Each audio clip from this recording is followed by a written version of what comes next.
I'm going to start this off with a little short story. So this is me, and I started working as a bike mechanic when I was 15 years old at Bike Shop Number 1. Matt was the owner of the bike shop, and he helped me a lot in learning what I knew, but also didn't see much in me and didn't want to put in the true effort to give me the knowledge that I actually needed to become a bike mechanic. Chase was the other mechanic there, and he seemed to be just in the job for the money and didn't actually care to even teach himself nor teach me. After Chase left, Jeremy came in, and he had a true passion for working on bikes and truly cared about giving me the knowledge necessary because he wanted to pass on his passion to me. Jeremy taught me a lot.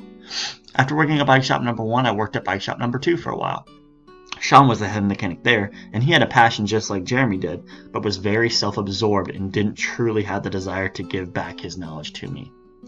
One of the other mechanics there was Michael, and something Michael had was empathy. Michael saw in me what he had seen in himself before and others, and he wanted to teach me and learn from the wrongs that he had and right them by helping me out. Michael was also a huge help in my success.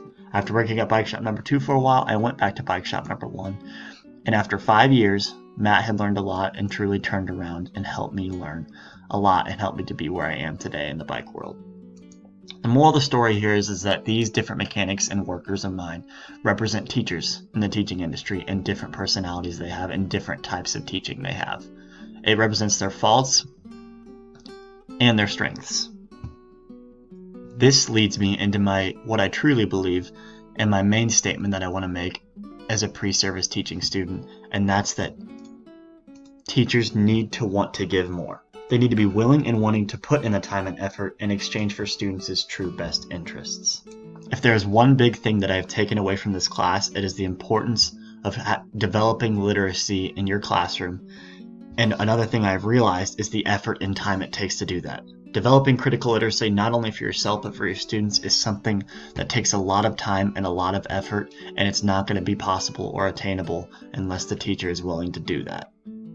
Teachers can have all the content knowledge in the world on their topic and continue to bombard their students with different types of readings and stuff that just confuse the students even more and don't truly help them develop the literacy they need to develop.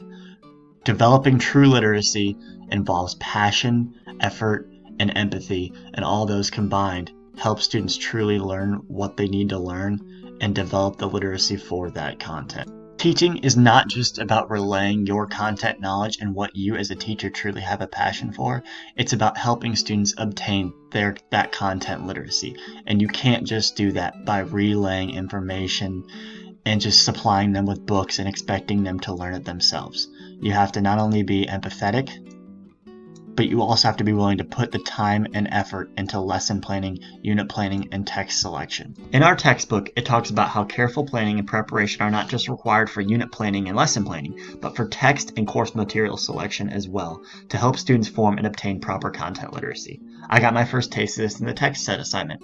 I didn't know that it was going to take that much time and effort to just select texts that support content literacy. Content literacy has way more parts to it than you think.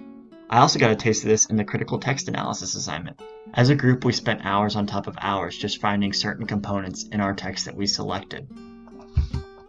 In the curriculum map assignment, I had a standard that was about the second law of thermodynamics. I didn't know how long it was going to take to find articles and texts that not only explain the second law of thermodynamics properly, but also supported content literacy.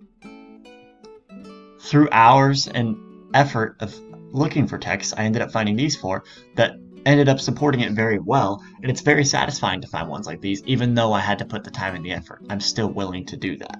What I'm saying, though, isn't even complaining about what I've been doing. It's more so that I'm willing to put in that time and effort. It's something that I properly enjoy doing.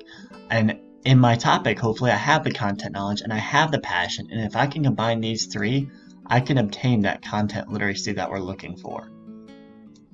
Teachers need to be willing to put in that time and effort, even if they do have that content knowledge and passion. Putting in the time and effort and properly caring will help students obtain content literacy, and that is what will make them successful students in the end. I'm sitting here right now with pages and pages of notes that I've taken for this, just to prep for this project right now, just prepping for it.